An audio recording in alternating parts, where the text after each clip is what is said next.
Assalamualaikum, nama saya Dayang Nur Nabila binti Abang Suhaimi. Nama saya Faris Daniel bin Muhammad Rahmatullah. Saya Arifah Rahana binti Mama Hazikin. Saya Aina Syazwila binti Mama Aiman. Dari SMK Semarang Padi. Dapat beberapa masalah di dalam inovasi kami.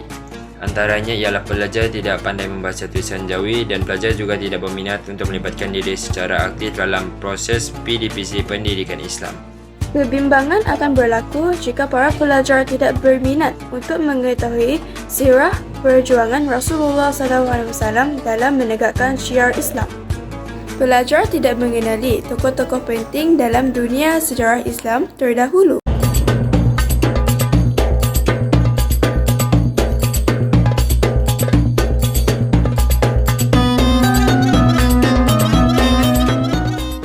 Penghasilan projek ini ialah sebagai salah satu bahan bantu belajar untuk rakan-rakan pelajar memahami tajuk yang berkaitan.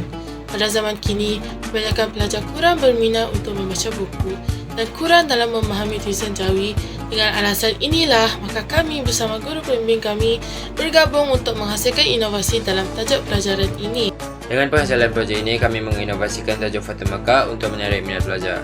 Dalam proses pembelajaran ini, kami menggunakan bahan pembelajaran yang interaktif serta boleh menarik minat pelajar. Melihat kepada kesukaran pelajar dalam memahami tajuk ini, maka timbul idea untuk menghasilkan inovasi yang menarik dalam usaha memberi kefahaman kepada pelajar dalam reka bentuk baru berbentuk replika. Ini bertujuan untuk menimbulkan minat pelajar terhadap apa yang berlaku dalam sejarah Rasulullah SAW. Dalam PBL ini, pelajar juga akan mengetahui peristiwa yang berlaku langkah demi langkah. Pelajar akan didedahkan kepada gambaran situasi di padang pasir tentera-tentera Islam, yakni pengikut Rasulullah SAW. Kenderaan yang dinaiki seperti kuda dan unta perang, unggun api dari gabungan alat elektronik. Kami menggunakan kotak untuk menghasilkan rumah pada zaman Rasulullah SAW. Di samping itu, kami juga menggunakan plastisin untuk membuat replika yang menyerupai figura manusia dan juga haiwan, iaitu unta. Kami juga menggunakan kertas untuk menghasilkan gunung-gunung dan kami menggunakan lampu LED sebagai replika gambaran mewakili 10,000 unggun api yang mengelilingi gunung tersebut. Pasir pula digunakan sebagai gambaran yang nyata pada masa itu. Bentuk inovasi lain dalam PBL ini adalah tampilan nota-nota ringkas dalam berbagai bentuk seperti dalam buku kraft kecil yang dihiasi dengan warna-warna yang menarik.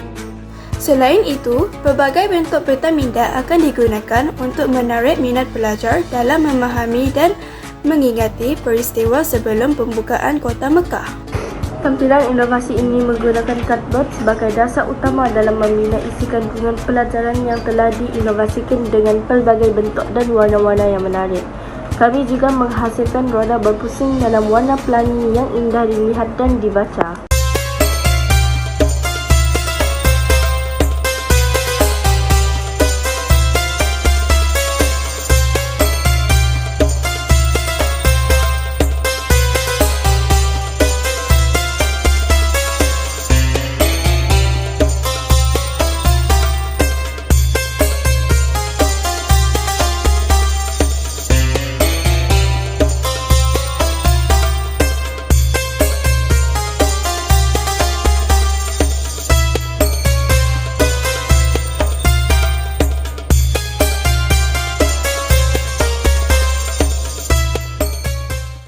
Dengan adanya inovasi dalam tajuk Fathu Makkah, pelajar akan termotivasi untuk lebih mengetahui tentang sirah para Nabi, sekaligus menanam semangat cinta kasih kepada baginda Rasulullah SAW.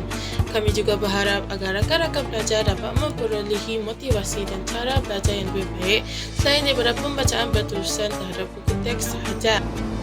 Kami berharap projek yang kami sediakan ini akan menjadikan sumber inspirasi untuk pelajar belajar dengan lebih seronok dengan visual dan nota-nota yang interaktif.